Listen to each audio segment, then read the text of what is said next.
ಕಲಿಯುಗ ಕ್ಲಾಸಸ್ಗೆ ಸ್ವಾಗತ. ನಾನು ನಿಮ್ಮ ಕೆಸಿ ದಾದ. ಇವತ್ತು ನಾವು ಮೊದಲನೇ ಚಾಪ್ಟರ್ ನ ಕೊನೆಯ ಭಾಗ ಅಂದ್ರೆ 14ನೇ ಪಾರ್ಟ್ ಅನ್ನ ನೋಡ್ತಾ ಇದ್ದೇವೆ. NCERT ಪ್ರಕಾರ ಪ್ರತಿ ಟಾಪಿಕ್ ಮೇಲೂ ಒಂದೊಂದು ವಿಡಿಯೋ ರೆಡಿ ಆಗಿದೆ. ಎಲ್ಲವನ್ನ ಪ್ಲೇ ಲಿಸ್ಟ್ ನಲ್ಲಿ ಹಾಕಿಟ್ಟಿದ್ದೇನೆ. ಆ ಪ್ಲೇ ಲಿಸ್ಟ್ ನ ಲಿಂಕ್ ಡಿಸ್ಕ್ರಿಪ್ಷನ್ ಇದೆ. ಆ ಪ್ಲೇ ಲಿಸ್ಟ್ ಹೋಗಿ ನೀವು ಓಪನ್ ಮಾಡಿಬಿಟ್ರೆ ಈ ಚಾಪ್ಟರ್ ಗೆ ಸಂಬಂಧಪಟ್ಟಿರೋ ಎಲ್ಲ ವಿಡಿಯೋಗಳು ಕ್ರಮಾನುಗತವಾಗಿ ನಿಮಗೆ ಸಿಗ್ತಾ ಹೋಗುತ್ತೆ. ಇವತ್ತಿನ ವಿಡಿಯೋವನ್ನ ಇವತ್ತು ಶುರು ಮಾಡೋಣ, ಆಯ್ತಾ? ಇವತ್ತು ನಾವು ಗಾಸ್ ಲಾ ನ ಅಪ್ಲಿಕೇಶನ್ಸ್ ನೋಡ್ತಾ ಇದ್ದೇವೆ. ಈ ಗಾಸ್ ಲಾವನ್ನ ಎಲ್ಲೆಲ್ಲಿ ನಾವು ಅಪ್ಲೈ ಮಾಡಬಹುದು ಅಂತ ನೋಡ್ತಾ ಇದ್ದೇವೆ. ಹಿಂದಿನ ವಿಡಿಯೋದಲ್ಲಿ ಗಾಸ್ ಲಾ ಅಂದ್ರೆ ಏನು ಅಂತ ತಿಳ್ಕೊಂಡಿದ್ವಿ, ಅದ್ರ ಬಗ್ಗೆ ಬೇಕಾಗಿರೋ ಬೇಸಿಕ್ ಕಲ್ಪನೆಗಳನ್ನ ಅರ್ಥ ಮಾಡ್ಕೊಂಡಿದ್ವಿ. ಇವತ್ತು ಆ ಗಾಸ್ ಲಾವನ್ನ ಯೂಸ್ ಮಾಡ್ಕೊಂಡು ನಾವು ಕೆಲವೊಂದು ಮಾಡಬಹುದು. 3 ಡಿರೈವೇಶನ್ ಬರುತ್ತೆ ಎಕ್ಸಾಮ್ ದೃಷ್ಟಿಯಿಂದ, ತುಂಬಾ ಇಂಪಾರ್ಟೆಂಟ್ ಆಗಿರೋ ಡಿರೈವೇಶನ್, ಅವುಗಳನ್ನು ಮಾಡ್ಕೋತಾ ಇದ್ದೇವೆ. ಅದ್ರ ಜೊತೆಗೆ ತುಂಬಾ ಇಂಟ್ರೆಸ್ಟಿಂಗ್ ಆಗಿರೋ ವಿಷಯಗಳನ್ನು ಕೂಡ ಕಲಿತಾ ಇದ್ದೇವೆ. ಈಗ ಫಾರ್ ಎಕ್ಸಾಂಪಲ್, ನೀವು ಹೋಗಿದ್ರೆ ಎಲ್ಲೋ, ಆದ್ರೆ ಜೋರಾಗಿ ಗುಡುಗು ಸಿಡಿಲು ಎಲ್ಲ ಬರ್ತಾ ಇದೆ, ಸಿಡಿಲು ಬಡಿತಾ ಇದೆ ಅಂತ ಇಟ್ಕೊಳ್ಳಿ. ನಿಮ್ಮ ಹತ್ರ ಒಂದು ಕಾರ್ ಇದೆ, ನೀವೇನ್ ಮಾಡ್ತೀರಾ? ಬೆಸ್ಟ್ ಆಪ್ಷನ್ ಈಸ್ ಕಾರ್ ಒಳಗಡೆ ಹೋಗ್ಕೊಂಡು ಸೀಟ್ ನಲ್ಲಿ ಆರಾಮಾಗಿ ಕೂತ್ಕೋಬಹುದು. ಇದರಿಂದ ಸಿಡಿಲು ನಿಮಗ್ ಬಡಿಯಲ್ಲ. ಅರೆ, ಕಾರ್ ಒಳಗೆ ಕೂತ್ರೆ ಸಿಡಿಲು ಬಡಿಯಲ್ವಾ? ಇದು ಹೆಂಗೆ ಅನ್ನೋದನ್ನ ಗಾಸ್ ಲಾ ಉತ್ತರ ಕೊಡುತ್ತೆ, ಆಯ್ತಾ? ನೋಡಿದ್ರ, ಇಂಥ ಡಿರೈವೇಶನ್ ಗಳಲ್ಲಿ ಇಂಥ ಜ್ಞಾನವೂ ಅಡಗಿರುತ್ತೆ. ಅಂತ ಡಿರೈವೇಶನ್ ಗಳನ್ನ ನೋಡ್ತಾ ಹೋಗೋಣ. ಒಟ್ಟ 3 ಅಪ್ಲಿಕೇಶನ್ಸ್ ಇದೆ, 3 ಡಿರೈವೇಶನ್ಸ್ ಇದೆ. ಏನಪ್ಪಾ ಅಂತಂದ್ರೆ, ಮೊದಲನೇದು ಒಂದು ಲಾಂಗ್ ಸ್ಟ್ರೇಟ್ ವೈರ್ ತಗೋತೀವಿ ನಾವು. ಒಂದು ಲಾಂಗ್ ಸ್ಟ್ರೇಟ್ ವೈರ್ ಎಷ್ಟು ಉದ್ದ ಲಾಂಗ್ ಇದು? ಎಷ್ಟು ಲಾಂಗ್ ಇದು? Infinitely long. ಅತ್ಯಂತ ಉದ್ದವಾಗಿರೋ ಸಪೋಸ್ ಸ್ಟ್ರೇಟ್ ಲೈನ್ ಇದ್ರೆ ಒಂದ್ ಸ್ವಲ್ಪ ದೂರದಲ್ಲಿ ಇಲೆಕ್ಟ್ರಿಕ್ ಫೀಲ್ಡ್ ಯಾವ ರೀತಿ ಬರುತ್ತೆ ಅನ್ನೋದನ್ನ ಹೇಳ್ತೀವಿ. ಅದಾದ್ಮೇಲೆ ಇನ್ನೊಂದು ಪ್ಲೇನ್ ಶೀಟ್ ತಗೋತೀವಿ. ಎಂತ ಪ್ಲೇನ್ ಶೀಟು? ಇಷ್ಟೊಂದು ಪ್ಲೇನ್ ಶೀಟ್ ಅಲ್ಲ, ಇನ್ಫೈನೈಟ್ಲಿ ಅದ್ರ ಸರ್ಫೇಸ್ ಏರಿಯಾ ತುಂಬಾ ದೊಡ್ಡದು, ಅಷ್ಟು ದೊಡ್ಡ ಪ್ಲೇನ್ ಶೀಟ್, ಓಕೆನಾ? ಇನ್ಫೈನೈಟ್ಲಿ ಲಾರ್ಜ್ ಪ್ಲೇನ್ ಶೀಟ್ ತಗೋತೀವಿ. ಅದರ ಮುಂದ್ಗಡೆಗೆ ಇಲೆಕ್ಟ್ರಿಕ್ ಫೀಲ್ಡ್ ಯಾವ ರೀತಿ ಇರುತ್ತೆ ಅಂತ ನೋಡ್ತಾ ಹೋಗ್ತೀವಿ. ಅದಾದ್ಮೇಲೆ ಒಂದು ಸ್ಪೆರಿಕಲ್ ಶೆಲ್ ತಗೋತೀವಿ. ಸ್ಪೆರಿಕಲ್ ಶೆಲ್, ಓಕೆನಾ? ಮೆಟಾಲಿಕ್ ಶೆಲ್, ಚಾರ್ಜ್ ಆಗಿರುವಂತ ಸ್ಪೆರಿಕಲ್ ಶೆಲ್. ಆ ಸ್ಪೆರಿಕಲ್ ಶೆಲ್ ನ ಒಳಗಡೆ ಯಾವ ರೀತಿ ಇಲೆಕ್ಟ್ರಿಕ್ ಫೀಲ್ಡ್ ಇರುತ್ತೆ, ಅದರ ಹೊರಗಡೆ ಯಾವ ರೀತಿ ಇಲೆಕ್ಟ್ರಿಕ್ ಫೀಲ್ಡ್ ಇರುತ್ತೆ ಅನ್ನೋದನ್ನ ನಾವು ಇವತ್ತು ಸ್ಟಡಿ ಮಾಡ್ತಾ ಇದ್ದೇವೆ. 3 ಒನ್ ಬೈ ಒನ್ ನೋಡ್ತಾ ಹೋಗೋಣ. ಹೆಡಿಂಗ್ ಬರ್ದಿಟ್ಟಿದ್ದಾನೆ, field due to an infinitely long, ತುಂಬಾ ಉದ್ದ ಇರೋ ಇನ್ಫೈನೈಟ್ಲಿ ಲಾಂಗ್ ಸ್ಟ್ರೇಟ್ ಆಗಿರ್ಬೇಕು ವೈರು, ಯೂನಿಫಾರ್ಮ್ಲಿ ಚಾರ್ಜ್ಡ್ ವೈರ್. ಈ ವೈರ್ ನಲ್ಲಿ ಚಾರ್ಜ್ ಯಾವ ರೀತಿ ಇರಬೇಕು? ಯೂನಿಫಾರ್ಮ್ ಆಗಿ ಚಾರ್ಜ್ಡ್ ಆಗಿರ್ಬೇಕು, ಓಕೆನಾ? ಈ ರೀತಿ ಯೂನಿಫಾರ್ಮ್ ಆಗಿ ಚಾರ್ಜ್ ಡಿಸ್ಟ್ರಿಬ್ಯೂಟ್ ಆಗಿದೆ ಅನ್ನೋದನ್ನ ನೀವು ತೋರಿಸಿ, ಅಲ್ಲಿ ನಿಮ್ಮ ಡಯಾಗ್ರಾಮ್ ನಲ್ಲಿ ತೋರಿಸಿ, ಓಕೆನಾ? ಈ ರೀತಿಯಾಗಿ ಬಿಡಿಸ್ಕೊಳ್ಳಿ, ಫುಲ್ ಬಿಡಿಸ್ಕೊಳ್ಳಿ, ಆಯ್ತಾ? ನಾನು ಸ್ವಲ್ಪ ಆಳಿಸಿ, ಓಕೆನಾ? ಒಂದು ಯೂನಿಫಾರ್ಮ್ಲಿ ಚಾರ್ಜ್ಡ್ ವೈರ್ ನಲ್ಲಿ ಇಲೆಕ್ಟ್ರಿಕ್ ಫೀಲ್ಡ್ ಯಾವ ರೀತಿ ಇರುತ್ತೆ ಅನ್ನೋದನ್ನ ನೋಡ್ತಾ ಹೋಗೋಣ. ನಾವು ಇದನ್ನ ಮಾಡೋದಕ್ಕೆ ಏನ್ ಮಾಡ್ಕೋತೀವಿ? ಗಾಸ್ ಲಾವನ್ನ ಇಲ್ಲಿ ಅಪ್ಲೈ ಮಾಡ್ಕೋತೀವಿ, ಆಯ್ತಾ? ಸೊ ಇದು ನಮ್ಮ ವೈರ್ ಅಂತಂದ್ರೆ ಒಂದಿಷ್ಟು ದೂರದಲ್ಲಿ ನಾವು ಒಂದು ಪಾಯಿಂಟ್ ಅನ್ನ ಕನ್ಸಿಡರ್ ಮಾಡುವ. ಈ ಪಾಯಿಂಟ್ ಗೆ ಪಿ ಅಂತ ಕರೀವ, ಓಕೆನಾ? ಇದು ಪಿ, ನಮ್ಮ ಪಾಯಿಂಟ್ ಪಿ. ನಮ್ಗೆ ಈ ಪಾಯಿಂಟ್ ನಲ್ಲಿ ಇಲೆಕ್ಟ್ರಿಕ್ ಫೀಲ್ಡ್ ಎಷ್ಟಿದೆ ಅಂತ ನಾವು ಡಿರೈವ್ ಮಾಡ್ಬೇಕೀಗ, ಆಯ್ತಾ? ಸರ್ಫೇಸ್ ಚಾರ್ಜ್ ಡೆನ್ಸಿಟಿ ಬಗ್ಗೆ ಎಲ್ಲ ನೀವು ತಿಳ್ಕೊಂಡಿರ್ತೀರ. Surface charge density, volume charge density, line charge density ಎಲ್ಲ ಹಿಂದಿನ ವಿಡಿಯೋದಲ್ಲಿ ನೋಡಿದೀರಾ ಅಲ್ವಾ? ಸೊ ಈಗ ಅದನ್ನ ಇಲ್ಲಿ ಅಪ್ಲೈ ಮಾಡೋಣ. ಇಲ್ಲಿ ಚಾರ್ಜ್ ಹೆಂಗಿದೆ? ಯೂನಿಫಾರ್ಮ್ಲಿ ಚಾರ್ಜ್ಡ್ ವೈರ್ ಆಗಿದೆ. ಸೊ ಈ ಯೂನಿಫಾರ್ಮ್ಲಿ ಚಾರ್ಜ್ಡ್ ವೈರ್ ಏನಿದೆಯೋ ಇದರ line charge density, lambda charged wire ಅಂತಂದ್ರೆ ನಾವಿಲ್ಲಿ ಒಂದ್ ಸ್ವಲ್ಪ ಇದರ ಲೈನ್ ಚಾರ್ಜ್ ಡೆನ್ಸಿಟಿ ಬಗ್ಗೆ ಮಾತಾಡ್ಬೋದು, ಹೌದಾ? ಇದರ ಲೈನ್ ಚಾರ್ಜ್ ಡೆನ್ಸಿಟಿಯನ್ನ ನಾವು ಲ್ಯಾಂಬ್ಡಾ ಅಂತ ಕರ್ಕೊಳ್ಳೋಣ, ಓಕೆನಾ? ಲೈನ್ ಚಾರ್ಜ್ ಡೆನ್ಸಿಟಿ ಫಾರ್ಮುಲಾ ಏನಪ್ಪ? Lambda is equal to charge divided by length, ಹೌದಾ? ಸೊ ಈಗ ನನಗೆ ಈ ವೈರ್ ಇಂದು ಚಾರ್ಜ್ ಬೇಕು ಅಂತಂದ್ರೆ ನಾನೇನ್ ಮಾಡ್ಬೇಕು? ಕ್ಯೂ ಬೇಕು ಅಂತಂದ್ರೆ ಎಲ್ ಅನ್ನ ಈ ಕಡೆ ಕೊಡ್ಸ್ಕೋಬೇಕು, ಹೌದಾ? ಕ್ಯೂ ಬೇಕು ಅಂತಂದ್ರೆ ಲ್ಯಾಂಬ್ಡಾ ಇಂಟು ಎಲ್ ಮಾಡಬೇಕು. ಲ್ಯಾಂಬ್ಡಾ ಇಂಟು ಎಲ್ ಮಾಡಿದ್ರೆ ನಮ್ಗೆ ಈ ವೈರ್ ನಲ್ಲಿ ಏನು ಟೋಟಲ್ ಚಾರ್ಜ್ ಇದೆಯೋ ಆ ಟೋಟಲ್ ಚಾರ್ಜ್ ಸಿಗತ್ತೆ, ಕರೆಕ್ಟಾ? ಸೊ ಇದೊಂದು ಪಾಯಿಂಟ್ ಆಯ್ತು. ಈಗ ಗಾಸ್ ಲಾ ಅಪ್ಲೈ ಮಾಡಬೇಕು ಅಂತ ಹೇಳಿದ್ದೆ. ಗಾಸ್ ಲಾ ಅಪ್ಲೈ ಮಾಡಬೇಕು ಅಂತಂದ್ರೆ ನಮ್ಗೆ ಒಂದು ಕ್ಲೋಸ್ಡ್ ಗಾಸಿಯನ್ ಸರ್ಫೇಸ್ ಬೇಕು. ಆ ಸರ್ಫೇಸ್ ಇಲ್ವಲ್ಲ ಇಲ್ಲಿ, ಏನ್ ಮಾಡೋದು? ಇಮ್ಯಾಜಿನ್ ಮಾಡ್ಕೊಳ್ಳಿ, ಒಂದು ಕ್ಲೋಸ್ಡ್ ಗಾಸಿಯನ್ ಸರ್ಫೇಸ್ ಅನ್ನ ಇಮ್ಯಾಜಿನ್ ಮಾಡ್ಕೊಳ್ಳೋಣ. ವೈರ್ ಈ ರೀತಿ ಇದೆ ಅಲ್ವಾ? ಸೊ ನಾನು ಒಂದು ಸಿಲಿಂಡ್ರಿಕಲ್ ಗಾಸಿಯನ್ ಸರ್ಫೇಸ್ ಅನ್ನ ಇಮ್ಯಾಜಿನ್ ಮಾಡ್ಕೋತಾ ಇದ್ದೇನೆ, ಓಕೆನಾ? ನಿಮ್ ಡಯಾಗ್ರಾಮ್ ಇದೇ ರೀತಿಲಿರ್ಲಿ. ಒಂದು ಸಿಲಿಂಡ್ರಿಕಲ್ ಗಾಸಿಯನ್ ಸರ್ಫೇಸ್ ಅನ್ನ ಇಮ್ಯಾಜಿನ್ ಮಾಡ್ಕೊಳ್ಳಿ, ಓಕೆನಾ? ಇದು ಸಿಲಿಂಡ್ರಿಂದು ಸೆಂಟರು. ಈ ಸೆಂಟರ್ ನಿಂದ ಇಲ್ಲಿ ನಮ್ಮ ಪಾಯಿಂಟ್ ಪಿ ಗೆ ಅಥವಾ ಸಿಲಿಂಡರ್ ನ ಒಂದು ತುದಿಗೆ ಇರುವಂತಹ ದೂರ 6, ರೇಡಿಯಸ್ ಅಂತ ಕರೆಯೋಣ. ಸಿಲಿಂಡರ್ ನ ಲೆಂತ್ ಅನ್ನ ಎಲ್ ಅಂತ ಕರೆಯೋಣ, ಓಕೆನಾ? ಇವಾಗ ನೀವು ಹೇಳಿ, ಬೇಸಿಕಲಿ ಇಲೆಕ್ಟ್ರಿಕ್ ಫ್ಲಕ್ಸ್ ಅಂತಂದ್ರೆ ಏನು? ಇದು ಒಂದು ಏರಿಯಾ ಅಂತಂದ್ರೆ ಈ ಏರಿಯಾ ಮೂಲಕ ಎಷ್ಟು ಇಲೆಕ್ಟ್ರಿಕ್ ಫೀಲ್ಡ್ ಲೈನ್ಸ್ ಈ ರೀತಿ ಹೊಕ್ಕುಕೊಂಡು ಹೋಗ್ತಾ ಇದೆಯೋ ಅದು ಇಲೆಕ್ಟ್ರಿಕ್ ಫ್ಲಕ್ಸ್. ಹೌದಾ?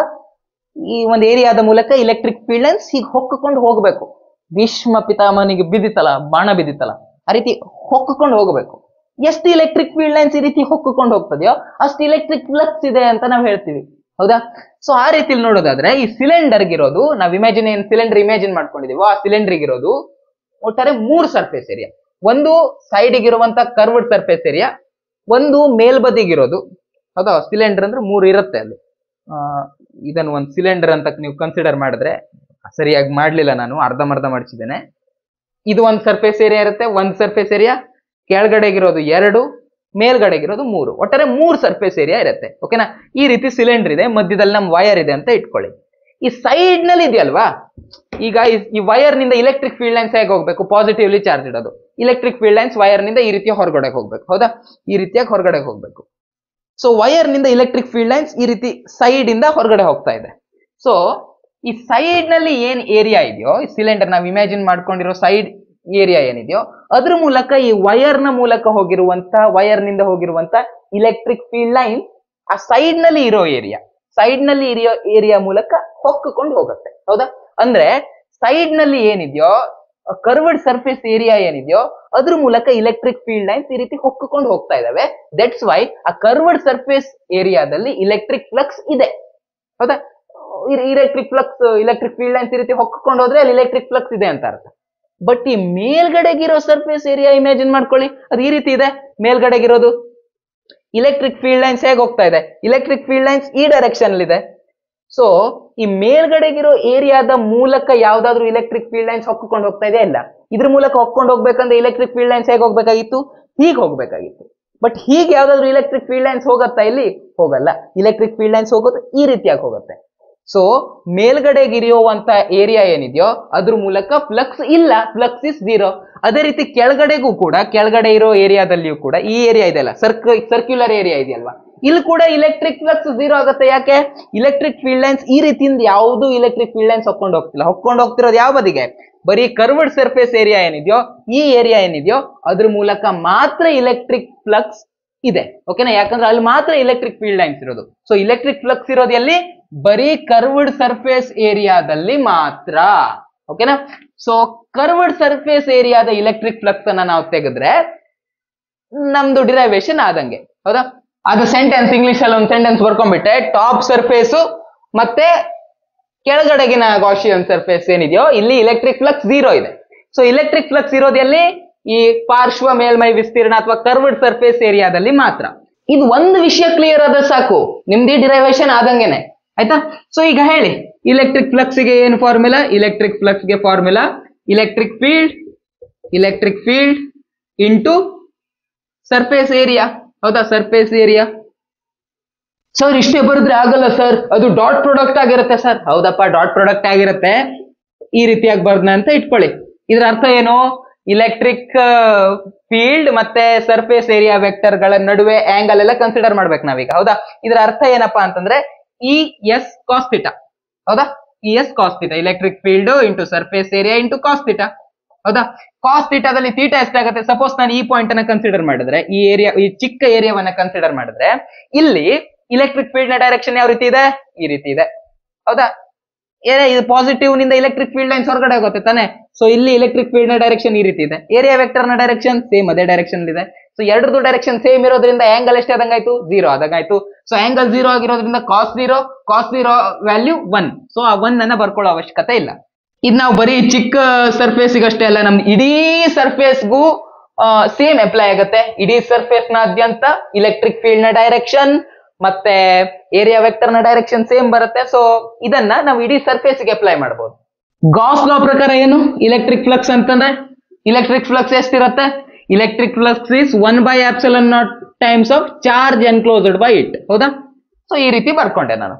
ಈಗ ನೋಡಿ, ಇದ್ದಕ್ಕಿದ್ದಾಗೆ ಬರ್ಕೋತೇನೆ, ಇಲೆಕ್ಟ್ರಿಕ್ ಫೀಲ್ಡ್ ಅನ್ನ ಇರೋ ಹಾಗೆ ಬರ್ಕೋತೇನೆ.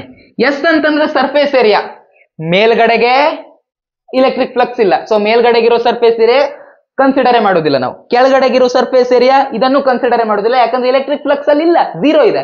ಸೊ ಇಲೆಕ್ಟ್ರಿಕ್ ಫ್ಲಕ್ಸ್ ಇರೋದಲ್ಲಿ ಕರ್ವ್ಡ್ ಸರ್ಫೇಸ್ ಏರಿಯಾದಲ್ಲಿ ಮಾತ್ರ. ಸಿಲಿಂಡರ್ ನ curved surface area ಎಷ್ಟಿರತ್ತೆ?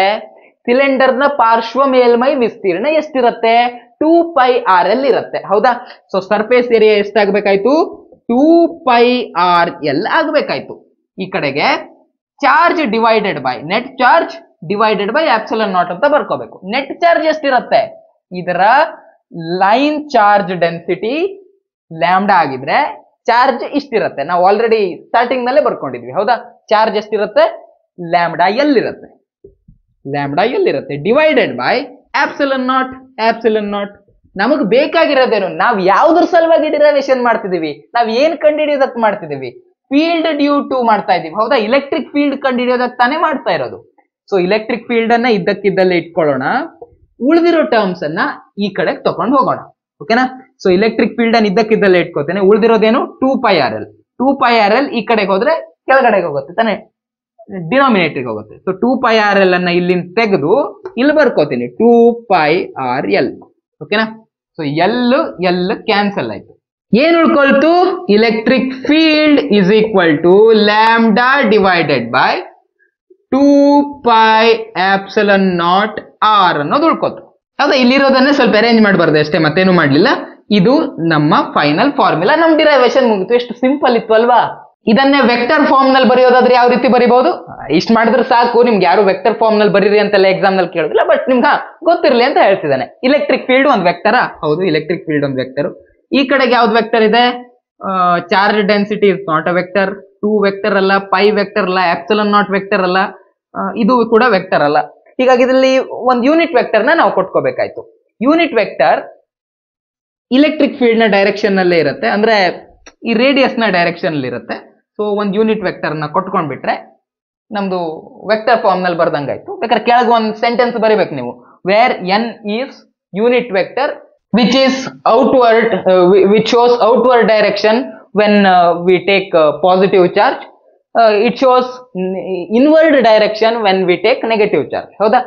Negative charge ತಗೊಂಡ್ರೆ ನಮ್ಮ ಇಲೆಕ್ಟ್ರಿಕ್ ಫೀಲ್ಡ್ ನ ಡೈರೆಕ್ಷನ್ ಒಳಬದಿಗಿರುತ್ತೆ, ಪಾಸಿಟಿವ್ ಚಾರ್ಜ್ ತಗೊಂಡ್ರೆ ನಮ್ಮ ಇಲೆಕ್ಟ್ರಿಕ್ ಫೀಲ್ಡ್ ನ ಡೈರೆಕ್ಷನ್ ಹೊರಬದಿಗಿರುತ್ತೆ. ಗೊತ್ತಾನೆ? ಅದನ್ನೇ ಬರ್ದೇ ಇಲ್ಲ ಅಷ್ಟೇ, ಮತ್ತೇನು ಅಲ್ಲ. ಮುಂದಿನ ಡಿರೈವೇಶನ್ ತುಂಬಾ ಕಷ್ಟಪಟ್ಟು ಡಯಾಗ್ರಾಮ್ ಹಾಕಿದ್ದೇನೆ.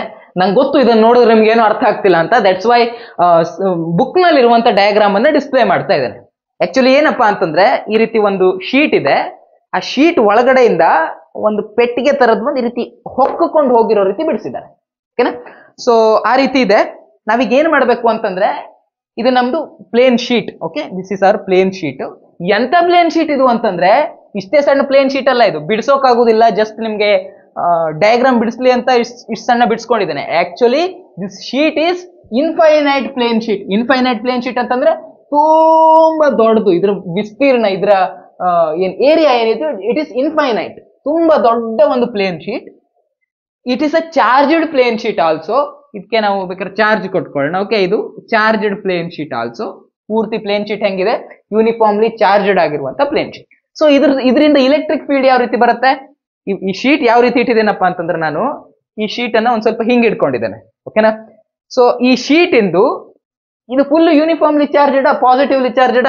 ಸೊ ಇಲೆಕ್ಟ್ರಿಕ್ ಫೀಲ್ಡ್ ಈ ರೀತಿನೂ ಬರುತ್ತೆ, ಇಲೆಕ್ಟ್ರಿಕ್ ಫೀಲ್ಡ್ ಈ ರೀತಿನೂ ಇರುತ್ತೆ. ಓಕೆನಾ? ಇಲೆಕ್ಟ್ರಿಕ್ ಫೀಲ್ಡ್ ಎರಡು ಡೈರೆಕ್ಷನ್ ಇರುತ್ತೆ.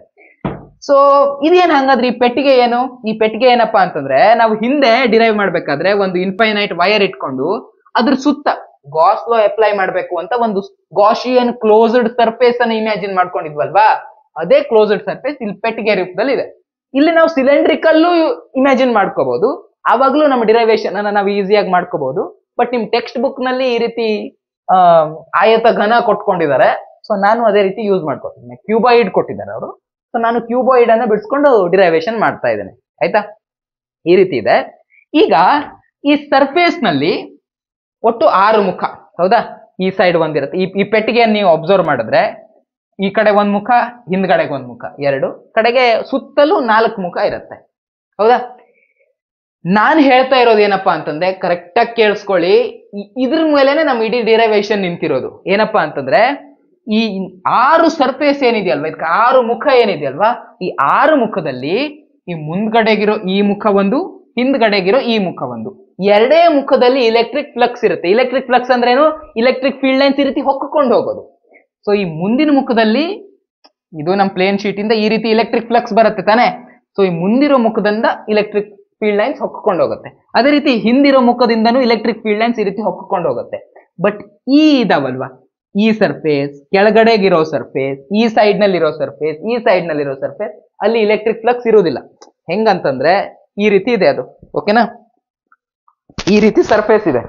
ಇಲೆಕ್ಟ್ರಿಕ್ ಫೀಲ್ಡ್ ಲೈನ್ಸ್ ಹೆಂಗ್ ಹೋಗ್ತಾ ಇದೆ, ಈ ಸರ್ಫೇಸ್ ನಿಂದ ಎದುರಿಗೆ ಹೋಗ್ತಾ ಇದೆ. ಈ ಪ್ಲೇನ್ ಶೀಟ್ ನಿಂದ ಇದು ಅರ್ಥ ಮಾಡಿಸ್ಲಿಕ್ಕೆ ಕಷ್ಟ ಆಗ್ತಾ ಉಂಟು ನನಗೆ, ಓಕೆ. ಬಟ್ ನಿಮ್ಗೆ ಅರ್ಥ ಆಗ್ತಿದೆ ಅನ್ಕೊಂಡಿದ್ದೇನೆ, ಆಯ್ತಾ. ಕಷ್ಟ ಆಗ್ಬಿಡ್ತಿದೆ ನಾನು ಅರ್ಥ ಮಾಡಿಸೋದಕ್ಕೆ. ಇದು ಶೀಟ್ ಅಂತಂದ್ರೆ, ಪ್ಲೇನ್ ಶೀಟ್ ಅಂತಂದ್ರೆ ಇದರಿಂದ ಇಲೆಕ್ಟ್ರಿಕ್ ಫೀಲ್ಡ್ ಲೈನ್ ಈ ರೀತಿ ಹೋಗುತ್ತೆ, ಮುಂದಕ್ಕೆ ಹೋಗುತ್ತೆ. ಸೊ ಮುಂದಕ್ಕೆ ಹೋಗ್ಬೇಕು ಅಂತಂದ್ರೆ ಇದು ಮುಂದ್ಗಡೆ ಇರೋ ಸರ್ಫೇಸ್ ಅನ್ನ ಮಾತ್ರ ಕಟ್ ಮಾಡ್ಕೊಂಡು ಹೋಗ್ಬೋದು. ಹೌದಾ, ಭೀಷ್ಮ ಪಿತಾಮಹನಿಗೆ ಅರ್ಜುನ ಶಿಖಂಡಿಯನ್ನ ಮುಂದಿರಿಸ್ಕೊಂಡು ಬಾಣ ಬಿಟ್ಟಿದ್ನಲ್ಲ, ಆ ರೀತಿಯಲ್ಲಿ ಇಲ್ಲಿಂದ ಬರುವ ಇಲೆಕ್ಟ್ರಿಕ್ ಫೀಲ್ಡ್ ಲೈನ್ಸ್ ಈ ಮುಂದಿರೋ ಸರ್ಫೇಸ್ ಅನ್ನ ಮಾತ್ರ ಕಟ್ ಮಾಡ್ಕೊಂಡು ಹೋಗುತ್ತೆ. ಬಟ್ ಈ ಸೈಡ್ ಇದೆಯಲ್ವಾ, ಈ ಸರ್ಫೇಸ್, ಈ ಸರ್ಫೇಸ್, ಈ ಸರ್ಫೇಸ್, ಈ ಸರ್ಫೇಸ್, ಇದ್ರ ಮೂಲಕ ಇಲೆಕ್ಟ್ರಿಕ್ ಫ್ಲಕ್ಸ್ ಇರೋಕ್ ಸಾಧ್ಯ ಇದೆಯಾ? ಚಾನ್ಸೇ ಇಲ್ಲ. ಹೌದಾ, ಯಾಕೆ? ಇದ್ರ ಮೂಲಕ ಹೋಗುವಂತ ಇಲೆಕ್ಟ್ರಿಕ್ ಫೀಲ್ಡ್ ಲೈನ್ಸ್ ಇರಬೇಕು ಅಂತಂದ್ರೆ ಅದು ಈ ರೀತಿಲಿ ಇರಬೇಕಾಗಿತ್ತು. ಇಲೆಕ್ಟ್ರಿಕ್ ಫ್ಲಕ್ಸ್ ಉಂಟು ಮಾಡಬೇಕು ಅಂತಂದ್ರೆ ಈ ರೀತಿಲಿ ಯಾವನ್ ಇಲೆಕ್ಟ್ರಿಕ್ ಫ್ಲಕ್ಸ್ ಉಂಟು ಮಾಡ್ತಾ ಇದ್ದಾನೆ ಇಲ್ಲಿ? ಇಲೆಕ್ಟ್ರಿಕ್ ಫೀಲ್ಡ್ ಇರೋದು ಈ ಡೈರೆಕ್ಷನ್ ಅಲ್ಲಿ ತಾನೆ. ಸೊ ಈ ಸರ್ಫೇಸ್, ಈ ಸರ್ಫೇಸ್, ಈ ಸರ್ಫೇಸ್, ಈ ಸರ್ಫೇಸ್ ನಲ್ಲಿ ಇಲೆಕ್ಟ್ರಿಕ್ ಫ್ಲಕ್ಸ್ 0 ಆಗಿರುತ್ತೆ, ಓಕೆನಾ. ಸೊ ಇಲೆಕ್ಟ್ರಿಕ್ ಫ್ಲಕ್ಸ್ ಇರೋದು ಯಾವ ಕಡೆಗೆ? ಈ ಕಡೆಗೆ ಮತ್ತೆ ಈ ಸರ್ಫೇಸ್ ನಲ್ಲಿ, ಎರಡೇ ಸರ್ಫೇಸ್. ಸೊ ಈ ಇಲೆಕ್ಟ್ರಿಕ್ ಫ್ಲಕ್ಸ್ ಆಗ್ತಾ ಇರುವಂತ ಎರಡು ಏರಿಯಾ ಯಾವುದು? ಇದು ಒಂದು ಏರಿಯಾ ಮತ್ತೆ ಇದು ಒಂದು ಏರಿಯಾ, ಓಕೆನಾ. ಸೊ ಈ ಎರಡು ಏರಿಯಾಗಳನ್ನ ನಾವು ಎ ಅಂತ ಕರ್ಕೊಳ್ಳೋಣ. ಇದ್ರ ಏರಿಯಾ ಎ, ಇದ್ರ ಏರಿಯಾ ಎ, ಓಕೆನಾ. ಇದ್ರ ಫುಲ್ ಸರ್ಫೇಸ್ ಏರಿಯಾ ಎಸ್ ಅಂತ ಇರ್ಲಿ ಅದು. ಬಟ್ ಆಕ್ಚುಲಿ ಫ್ಲಕ್ಸ್ ಆಗ್ತಾ ಇರೋದಲ್ಲಿ ಈ ಏರಿಯಾ ಮತ್ತೆ ಈ ಏರಿಯಾದಲ್ಲಿ. ಸೊ ಅದನ್ನ ಎ ಅಂತ ಕರ್ಕೊಂಡೆ, ಓಕೆನಾ. ಈಗ ಫ್ಲಕ್ಸ್ ನ formula hockey. Flux in formula ಏನ್ ಬರುತ್ತೆ? Electric field into surface area. Surface area ಯಾವ ಸರ್ಫೇಸ್ ಏರಿಯಾದಲ್ಲಿ ಆಗ್ತಾ ಇದೆ? ಈ ಸರ್ಫೇಸ್ ಏರಿಯಾ ಒಂದು, ಈ ಸರ್ಫೇಸ್ ಏರಿಯಾ ಒಂದು, ಹೌದಾ.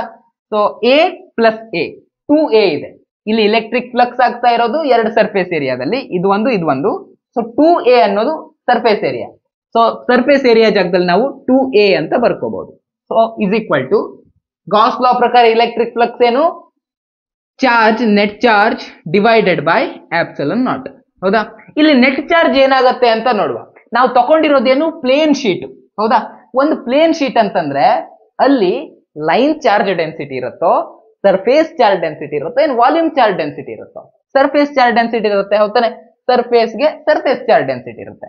ಸರ್ಫೇಸ್ ಚಾರ್ಜ್ ಡೆನ್ಸಿಟಿ ಫಾರ್ಮುಲಾ ಏನು? Surface charge density is equal to charge divided by surface area, ಹೌದಾ. ಸೊ ನನಗೆ ಚಾರ್ಜ್ ಬೇಕು ಅಂತಂದ್ರೆ ನಾನು ಇದನ್ನ ಈ ಕಡೆ ತಕೊಂಡು ಹೋಗ್ತೇನೆ. ಚಾರ್ಜ್ ಬೇಕು ಅಂತಂದ್ರೆ ಎಸ್ ಅನ್ನ ಈ ಕಡೆ ಕೊಡ್ಬೇಕಾಯ್ತು. Surface area into surface charge density is equal to charge ಆಗುತ್ತೆ. ಕ್ಲಿಯರಾ? ಹಾಗಾದ್ರೆ ನಾವು ಯಾವ ಸರ್ಫೇಸ್ ಏರಿಯಾವನ್ನ ಕನ್ಸಿಡರ್ ಮಾಡಬೇಕು ಇಲ್ಲಿ? ಯಾವುದು ಅಂತಂದ್ರೆ ನಾವಿಲ್ಲಿ ಗಾಸ್ ಲಾವನ್ನ ಹಾಕೋಬೇಕು ಅಂತಂದ್ರೆ ಗಾಸಿಯನ್ ಸರ್ಫೇಸ್ ಅನ್ನ ಇಮ್ಯಾಜಿನ್ ಮಾಡ್ಕೊಂಡಿದ್ದೇವೆ. ಈ ಗಾಸಿಯನ್ ಸರ್ಫೇಸ್ ಯಾವ ಸರ್ಫೇಸ್ ಏರಿಯಾವನ್ನ ಕವರ್ ಮಾಡ್ತಾ ಇದೆಯೋ ಆ ಸರ್ಫೇಸ್ ಏರಿಯಾವನ್ನ ಹಾಕೋಬೇಕು, ಓಕೆನಾ. ಸೊ ಈ ಸರ್ಫೇಸ್ ಏರಿಯಾವನ್ನ ಹಾಕೋಬೇಕು. ಈ ಸರ್ಫೇಸ್ ಏರಿಯಾ ಎಷ್ಟು ದೊಡ್ಡ ಇರುತ್ತೆ? ಈ ಮೊದಲಿನ ಸರ್ಫೇಸ್ ಏರಿಯಾ, ಹಿಂದಿನ ಸರ್ಫೇಸ್ ಏರಿಯಾ ಎಷ್ಟು ದೊಡ್ಡ ಇದೆಯೋ ಅಷ್ಟೇ ಸರ್ಫೇಸ್ ಏರಿಯಾ ಇದು ಕೂಡ ಇರುತ್ತೆ, ಹೌದಾ. ಸೊ ನೀವು ಈ ಡಯಾಗ್ರಾಮ್ ನೋಡಿದ್ರೆ ಕ್ಲಿಯರ್ ಆಗಿ ಅರ್ಥ ಆಗುತ್ತೆ ನಿಮ್ಗೆ. NCERT ಬುಕ್ ಅಲ್ಲಿ ಇರೋ ಡಯಾಗ್ರಾಮ್ ನೋಡಿ. ಮಿಡ್ಲ್ ಅಲ್ಲಿ ಒಂದು ಏರಿಯಾ ಕಾಣ್ತಾ ಇದೆಯಲ್ವಾ, ಆ ಸರ್ಫೇಸ್ ಏರಿಯಾ. ಈಗ ಎಲ್ಲೋಯ್ತದ ನನ್ನ ಬಾಕ್ಸು? ಈ ಬಾಕ್ಸ್ ಸಪೋಸ್ ಇದ್ರ ಒಳಗಿಂದ ಈ ರೀತಿ ಹೊಕ್ಕೊಂಡು ಹೋಗಿದೆ ಅಂತ ಇಟ್ಕೊಳ್ಳಿ. ಆವಾಗ ಈ ನೋಟ್ಬುಕ್ ಅಲ್ಲಿ ಅಥವಾ ನಮ್ಮ ಈ ಪುಸ್ತಕದಲ್ಲಿ ಒಂದು ತೂತಾಗತ್ತಲ್ವ, ಎಷ್ಟು ದೊಡ್ಡ ಇರುತ್ತೆ ಅದು? ಇಷ್ಟೇ ದೊಡ್ಡ ಇರುತ್ತೆ, ಹೌದಾ.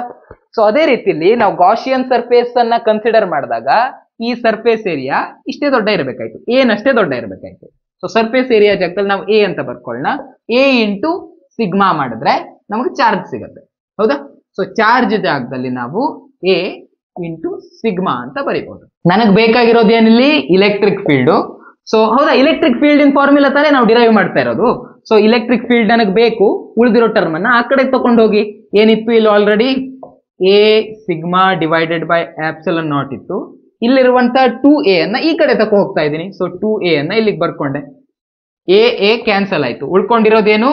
Electric field is equal to sigma divided by 2 epsilon naught, ಹೌದಾ.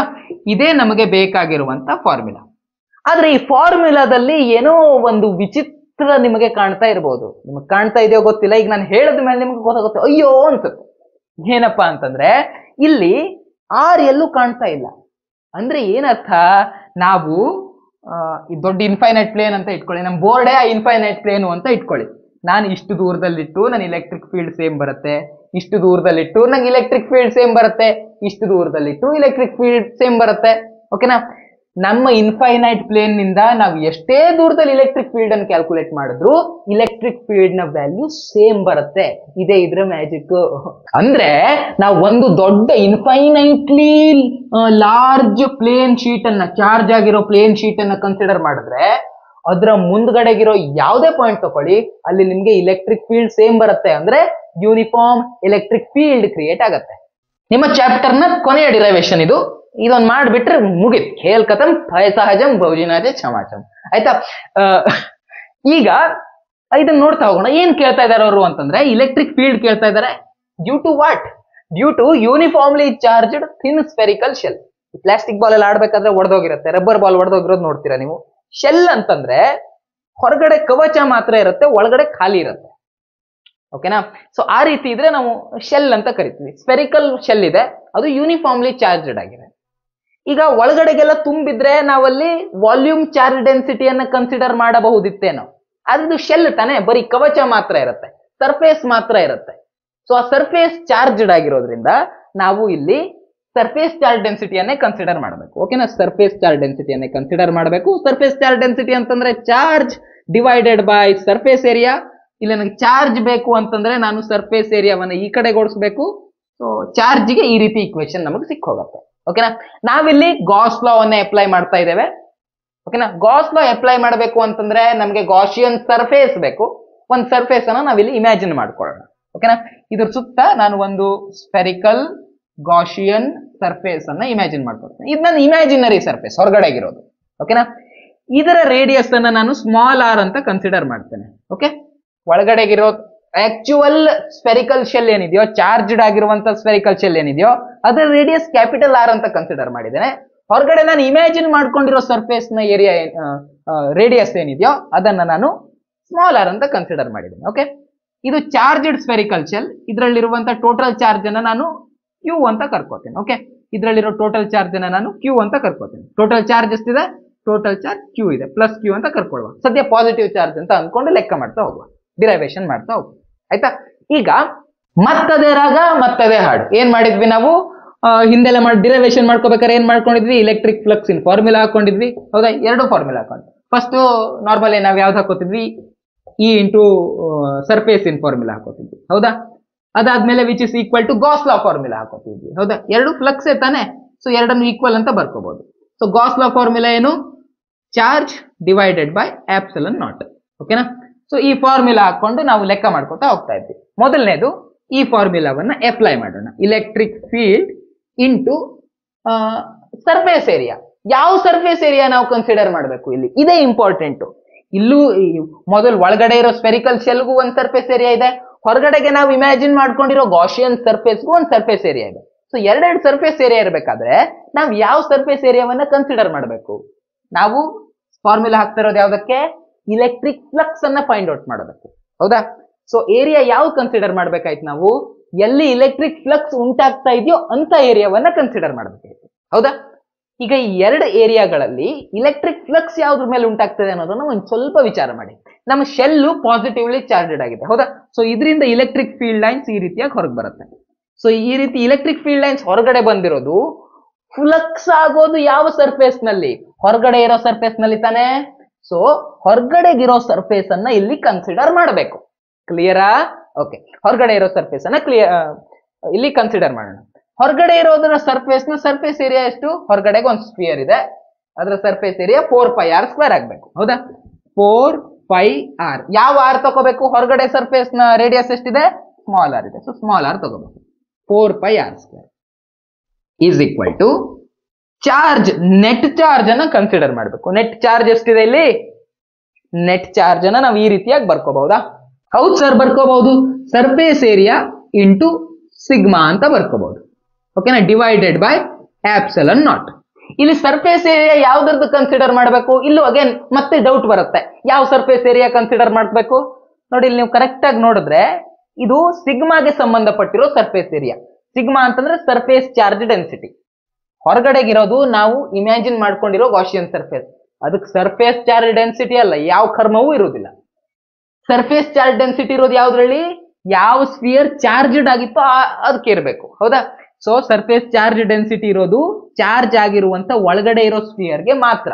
ಸೊ ನಾವಿಲ್ಲಿ ಯಾವ್ದ್ರ ಏರಿಯಾವನ್ನು ಸರ್ಫೇಸ್ ಏರಿಯಾ ಕನ್ಸಿಡರ್ ಮಾಡ್ಕೋಬೇಕು, ಯಾವ್ದಕ್ಕೆ ಸರ್ಫೇಸ್ ಚಾರ್ಜ್ ಡೆನ್ಸಿಟಿ ಇದೆಯೋ ಅದನ್ನ ಕನ್ಸಿಡರ್ ಮಾಡ್ಕೋಬೇಕು, ಹೌದಾ. ಸೊ ಒಳಗಡೆ ಇರೋದ್ರ ಸರ್ಫೇಸ್ ಏರಿಯಾವನ್ನ ಕನ್ಸಿಡರ್ ಮಾಡೋಣ. 4πr². ಸೊ ಒಳಗಡೆಗಿರೋದ್ರ radius capital R, so 4πR² ಅಂತ ಬರ್ಕೋಬಹುದು. 4πR². ಕ್ಲಿಯರಾ, ಈ ವಿಷಯ ಕ್ಲಿಯರಾ? ಓಕೆ, ಮುಂದಕ್ಕೆ ಹೋಗೋಣ. ನಮ್ಗೆ ಬೇಕಾಗಿರೋದು ಆಕ್ಚುಲಿ ಬೇಕಾಗಿರೋದೇನು, electric field. So electric field ಅನ್ನು ಒಂದನ್ನು ಇಟ್ಕೊಂಡು ಬಾಕಿಯವದನ್ನೆಲ್ಲ ಆ ಕಡೆ ಟ್ರಾನ್ಸ್ಫರ್ ಮಾಡ್ಬಿಟ್ರಪ್ಪ. ಏನಾಗುತ್ತೆ ಟ್ರಾನ್ಸ್ಫರ್ ಮಾಡಿದಾಗ, ಈ 4πr² ಇದೆಲ್ವಾ, ಇದು ಈ ಕಡೆಗೆ ಬರುತ್ತೆ.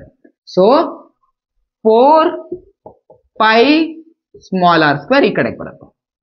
ಮೇಲ್ಗಡೆಗೂ 4π ಇದೆ, ಕೆಳಗಡೆಗೂ 4π ಇದೆ. ಸೊ ಅವೆರಡನ್ನು ಕ್ಯಾನ್ಸಲ್ ಮಾಡ್ಕೊಳ್ಳೋಣ.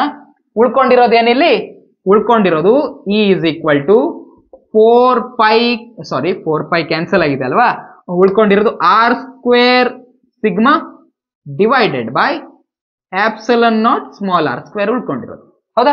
ಈ ಸಿಗ್ಮಾವನ್ನ ಹೇಗೆ ಬರ್ಕೋಬಹುದು, ನಾವು ಹೇಗೆ ಬರ್ಕೋಬಹುದು ಸಿಗ್ಮಾವನ್ನ? ಸಿಗ್ಮಾ ಬೇಕು ಅಂತಂದ್ರೆ ಈ ಎಸ್ ಅನ್ನ ಈ ಕಡೆಗೆ ಟ್ರಾನ್ಸ್ಫರ್ ಮಾಡ್ಬೇಕು, ಹೌದಾ. ಸೊ ಈ ಎಸ್ ಅನ್ನ ಈ ಕಡೆಗೆ ಟ್ರಾನ್ಸ್ಫರ್ ಮಾಡ್ಕೋಬೇಕು. Charge divided by surface area. ಯಾವ ಸರ್ಫೇಸ್ ಏರಿಯಾ? ಈ ಸರ್ಫೇಸ್ ಚಾರ್ಜ್ ಡೆನ್ಸಿಟಿ ಇರೋದರ ಸರ್ಫೇಸ್ ಏರಿಯಾ. ಯಾವ್ದಕ್ಕಿದೆ ಸರ್ಫೇಸ್ ಚಾರ್ಜ್ ಡೆನ್ಸಿಟಿ? ಇಲ್ಲಿ ಸರ್ಫೇಸ್ ಚಾರ್ಜ್ ಡೆನ್ಸಿಟಿ ಇರೋದು ಇದು. ಸೊ ಒಳಗಡೆ ಇರೋ ಸ್ಫಿಯರ್ ನ ಸರ್ಫೇಸ್ ಏರಿಯಾ ಬರ್ಕೋಬೇಕು. ಸರ್ಫೇಸ್ ಏರಿಯಾ ಅಂತಂದ್ರೆ 4πR², ಹೌದಾ. ಒಳಗಡೆಗೆ ಇರೋದು 4πR². ಸೊ ಸಿಗ್ಮಾ ಜಾಗದಲ್ಲಿ ಇದನ್ನ ಬರ್ಕೋಬಹುದು, ಓಕೆನಾ. So Q divided by 4πR². So sigma ಜಾಗದಲ್ಲಿ Q ಅಥವಾ ಇದ್ರ ಚಾರ್ಜ್ ಎಷ್ಟಿದೆ, ಪ್ಲಸ್ Q, ಸ್ಮಾಲ್ Q ಅಂತ ಇದೆ. ಸೊ ಸ್ಮಾಲ್ Q, ಇದರ ಚಾರ್ಜ್ ಇರೋ ಸ್ಮಾಲ್ Q ತಾನೆ, ಡಿವೈಡೆಡ್ ಬೈ 4πR². 4πR², ಓಕೆನಾ. ಕ್ಯಾಪಿಟಲ್ R² ಕ್ಯಾನ್ಸಲ್ ಆಯ್ತು. ಉಳಿದಿರೋದು ಏನಿಲ್ಲಿ, E is equal to ಏನು ಉಳ್ಕೋತು, 1/4πε0 into Q divided by R² ಉಳ್ಕೋತು, ಹೌದಾ. ಇದನ್ನೇ ಸ್ವಲ್ಪ ಕರೆಕ್ಟ್ ಆಗಿ ಅರೇಂಜ್ ಮಾಡ್ಕೊಂಡು ಇಲ್ಲಿ ಬರ್ಕೊಂಡಿದ್ದಾನೆ. ಅಯ್ಯೋ ಅಯ್ಯೋ ಅಯ್ಯೋ, ಈ ಫಾರ್ಮುಲಾನ ಎಲ್ಲೋ ನೋಡಿದ್ದೀನಲ್ಲ, ಎಲ್ಲಿ ಎಲ್ಲಿ ಎಲ್ಲಿ? ಒಂದು ಪಾಯಿಂಟ್ ಚಾರ್ಜ್ ಇದ್ದಾಗ ಇಲೆಕ್ಟ್ರಿಕ್ ಫೀಲ್ಡ್ ಕಂಡುಹಿಡಿಯೋದಕ್ಕೂ ಇದೇ ಫಾರ್ಮುಲಾ. ಒಂದು ದೊಡ್ಡ ಸ್ಫೆರಿಕಲ್ ಶೆಲ್, ಒಂದು ಯೂನಿಫಾರ್ಮ್ಲಿ ಚಾರ್ಜ್ಡ್ ಆಗಿರೋ ದೊಡ್ಡ ಸ್ಫೆರಿಕಲ್ ಶೆಲ್ ಇದ್ದಾಗ್ಲೂ ಇಲೆಕ್ಟ್ರಿಕ್ ಫೀಲ್ಡ್ ಅನ್ನ ಕಂಡುಹಿಡಿಯೋದಕ್ಕೆ ಇದೇ ಫಾರ್ಮುಲಾ. ಅರೆ ವಾ, ಮಜಾ ಉಂಟಲ್ಲ. ಈಗ ಈ ಜಾಗದಲ್ಲಿ ಒಂದು ದೊಡ್ಡ ಸ್ಫೆರಿಕಲ್ ಶೆಲ್ ಇದೆ ಅಂತ ಇಟ್ಕೊಳ್ಳಿ, ಒಂದು ದೊಡ್ಡ ಸ್ಫೆರಿಕಲ್ ಶೆಲ್ ಇದೆ. ಈ ಜಾಗದಿಂದ ನಾನು ಈ ಪಾಯಿಂಟ್ ನಲ್ಲಿ ಇಲೆಕ್ಟ್ರಿಕ್ ಫೀಲ್ಡ್ ಅನ್ನು ಲೆಕ್ಕ ಮಾಡಿದೆ. ಆವಾಗ ಎಷ್ಟು ಇಲೆಕ್ಟ್ರಿಕ್ ಫೀಲ್ಡ್ ಬರುತ್ತೋ ಅಷ್ಟೇ ಇಲೆಕ್ಟ್ರಿಕ್ ಫೀಲ್ಡ್ ಒಂದು ದೊಡ್ಡ ಸ್ಫೆರಿಕಲ್ ಶೆಲ್ ನ ಬದಲು ಒಂದು ಸಣ್ಣ ಪಾಯಿಂಟ್ ಚಾರ್ಜ್ ಇಟ್ಟರೂ ಕೂಡ ಅಲ್ಲಿ ಅಷ್ಟೇ ಇಲೆಕ್ಟ್ರಿಕ್ ಫೀಲ್ಡ್ ಬರುತ್ತೆ. ಆದ್ರೆ ಏನ್ ಕಂಡೀಷನ್, ಏನು ಕಂಡೀಷನ್ ಅಂತಂದ್ರೆ ಈ ಸ್ಫೆರಿಕಲ್ ಶೆಲ್ಗೆ ಅಥವಾ ಈ ಪಾಯಿಂಟ್ ಚಾರ್ಜ್ಗೆ ನಾವೇನ್ ಚಾರ್ಜ್ ಕೊಟ್ಟಿದ್ವೋ ಆ ಚಾರ್ಜ್ ಸೇಮ್ ಇರಬೇಕು ಅಷ್ಟೇ. ಇಲ್ಲಿಗೆ ನಿಮ್ಮ ಡಿರೈವೇಶನ್ ಮುಗೀತು. ಇದಕ್ಕೆ ಬೇಕಾದ್ರೆ ವೆಕ್ಟರ್ ನೊಟೇಷನ್ ಕೊಟ್ಕೊಳ್ಳೋದಾದ್ರೆ ಕೊಟ್ಕೋಬಹುದು. ಇದಕ್ಕೆ ಈ ರೀತಿ ಬಾಣ ಹಾಕ್ಬಹುದು. ಇಲ್ಲಿ ಬೇಕಾದ್ರೆ ಒಂದು ಯೂನಿಟ್ ವೆಕ್ಟರ್ ನ ಕೊಟ್ಕೋಬಹುದು, ಎನ್ ಕ್ಯಾಪ್ ಅಂತ, where N cap is directed outward when we take positive charge, positively charged sphere. N cap is directed inward when we take negatively charged sphere. ಆಯ್ತಾ, ಆ ರೀತಿ ಒಂದು ಸೆಂಟೆನ್ಸ್ ಬರೆದ್ರೆ ಆಯ್ತು ಅಷ್ಟೇ. ಈಗ ಒಂದು ಸ್ಫೆರಿಕಲ್ ಶೆಲ್ ಇದೆ, ಅದರ ಹೊರಗಡೆಗೆ ಇಲೆಕ್ಟ್ರಿಕ್ ಫೀಲ್ಡ್ ಅನ್ನ ಫೈಂಡ್ ಔಟ್ ಮಾಡೋದಕ್ಕೆ ನಾವು ನೋಡಿದ್ವಿ, ಹೌದಾ. ಈಗ ನಾನು ಫೈಂಡ್ ಔಟ್ ಮಾಡಿರೋದಲ್ಲಿ ಹೊರಗಡೆಗೆ ಯಾವುದೋ ಒಂದು ಪಾಯಿಂಟ್ ಅನ್ನ ಕನ್ಸಿಡರ್ ಮಾಡಿ ಅಲ್ಲಿ. ಸೊ ದಟ್ಸ್ ವೈ ನಾನು ಹೊರಗಡೆಗೆ ಒಂದು ಗಾಸಿಯನ್ ಸರ್ಫೇಸ್ ಅನ್ನ ಇಮ್ಯಾಜಿನ್ ಮಾಡ್ಕೊಂಡೆ. ಈಗ ಸಪೋಸ್ ಈ ಶೆಲ್ ನ ಒಳಗಡೆಗಿತ್ತಪ್ಪ, ಈಗ ಈ ಶೆಲ್ ನ ಒಳಗಡೆಗೆ ಯಾವ್ದಾದ್ರು ಪಾಯಿಂಟ್ ನಲ್ಲಿ ಇಲೆಕ್ಟ್ರಿಕ್ ಫೀಲ್ಡ್ ಅನ್ನ ನಾವು ಹೇಗೆ ಫೈಂಡ್ ಔಟ್ ಮಾಡೋದು, ಅದಕ್ಕೆ ಏನ್ ಫಾರ್ಮುಲಾ, ಇಲೆಕ್ಟ್ರಿಕ್ ಫೀಲ್ಡ್ ಎಷ್ಟು ಬರುತ್ತೆ ಅನ್ನೋದನ್ನ ಈಗ ನೋಡ್ತಾ ಹೋಗೋಣ, ಓಕೆನಾ. ನಮ್ಮ ಸ್ಫೆರಿಕಲ್ ಶೆಲ್ ಇದೆ, ಅದರ ರೇಡಿಯಸ್ r ಇದೆ. ಈಗ ನಾನು ಒಳಗಡೆ ಈ ಪಾಯಿಂಟ್ ನಲ್ಲಿ ನಂಗೆ ಇಲೆಕ್ಟ್ರಿಕ್ ಫೀಲ್ಡ್ ಅನ್ನ ಫೈಂಡ್ ಔಟ್ ಮಾಡ್ಬೇಕಪ್ಪ. ಈಗ ಆ ಪಾಯಿಂಟ್ ನಲ್ಲಿ ಯಾವ ರೀತಿ ಇಲೆಕ್ಟ್ರಿಕ್ ಫೀಲ್ಡ್ ಅನ್ನ ಫೈಂಡ್ ಔಟ್ ಮಾಡೋದು ಅಂತ ನೋಡ್ತಾ ಹೋಗೋಣ. ಈ ಪಾಯಿಂಟ್ ನ ಡಿಸ್ಟೆನ್ಸ್ ಅನ್ನ, ಸಪೋಸ್ ಈ ಪಾಯಿಂಟ್ ತಗೋತೀನಿ, ಈ ಪಾಯಿಂಟ್ ನ ಡಿಸ್ಟೆನ್ಸ್ ಅನ್ನ ನಾನು r ಅಂತ ಕರ್ಕೋತೀನಿ, ಸ್ಮಾಲ್ r ಅಂತ ಕರ್ಕೋತೀನಿ. ಗಾಸ್ ಲಾ ಅಪ್ಲೈ ಮಾಡಬೇಕು ಅಂತಂದ್ರೆ ನನಗೆ ಗಾಸಿಯನ್ ಸರ್ಫೇಸ್ ಬೇಕು. ಹೀಗಾಗಿ ಆ ಪಾಯಿಂಟ್ ನ ಇರೋ ಜಾಗದಲ್ಲಿ ನಾನು ಒಂದು ಗಾಸಿಯನ್ ಸರ್ಫೇಸ್ ಅನ್ನ ಇಮ್ಯಾಜಿನ್ ಮಾಡ್ಕೋತೀನಿ, ಓಕೆನಾ.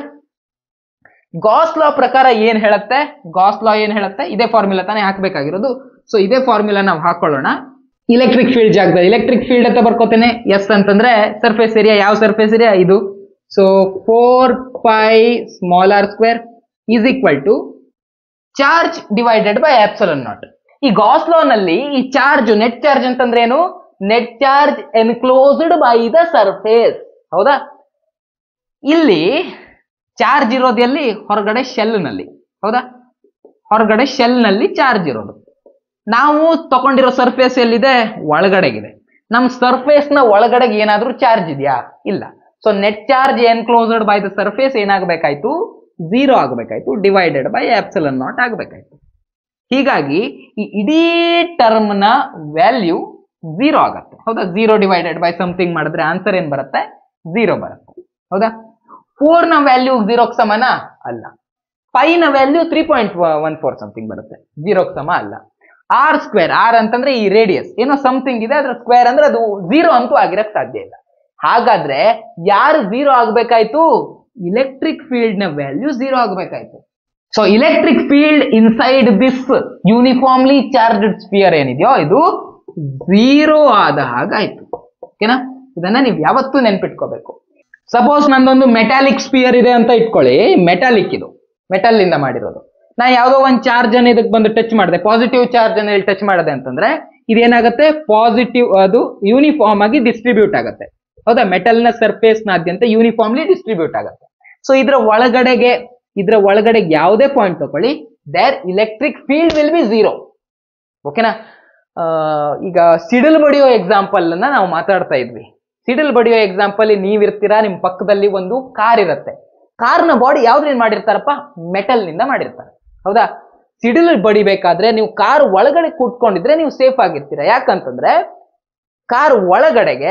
ನೀವು ಕಾರ್ ಒಳಗಡೆಗೆ ಇದೀರಾ ಅಂತ ಇಟ್ಕೊಳ್ಳಿ. ಇದು ನಿಮ್ ಕಾರು, ನೀವು ಕಾರ್ ಒಳಗಡೆ ಕೂತ್ಕೊಂಡಿದ್ದೀರಾ, ಮೆಟಾಲಿಕ್ ಕಾರ್ ಇರುತ್ತೆ. ಸೊ ಸಿಡಿಲ್ ಬಂದು ಬಡಿತು ಅಂತ ಇಟ್ಕೊಳ್ಳಿ. ಸಿಡಿಲ್ ಬಡ್ದಾಗ ಏನಾಗುತ್ತೆ? ಈ ಕಾರ್ನ ಸುತ್ತ ನಿಮ್ಮ ಚಾರ್ಜ್ ಯೂನಿಫಾರ್ಮ್ಲಿ ಡಿಸ್ಟ್ರಿಬ್ಯೂಟ್ ಆಗುತ್ತೆ. ಇಲೆಕ್ಟ್ರಿಕ್ ಫೀಲ್ಡ್ ಕಾರ್ನ ಒಳಗಡೆಗೆ ಏನಾಯ್ತು? 0 ಇರುತ್ತೆ, because car is a metallic. ಹೌದಾ? ಸೊ ಅದ್ರ ಒಳಗಡೆ ಇಲೆಕ್ಟ್ರಿಕ್ ಫೀಲ್ಡ್ 0 ಆಗುತ್ತೆ. ಸೊ ಎಂತ ದೊಡ್ಡ ಸಿಡಿಲ್ ಬರೋದ್ರು ನೀವು ಕಾರ್ ಒಳಗಡೆಗೆ ಕೂತಿರೋ ನೀವು ಸೇಫ್ ಆಗಿರ್ತೀರಾ. ಇದಾಗಿದ್ದು ಇವತ್ತಿನ ಕ್ಲಾಸ್. ಮುಂದಿನ ವಿಡಿಯೋದಲ್ಲಿ ಮತ್ತೆ ಭೇಟಿಯಾಗೋಣ. ಅಲ್ಲಿವರೆಗೂ ನಮಸ್ಕಾರ.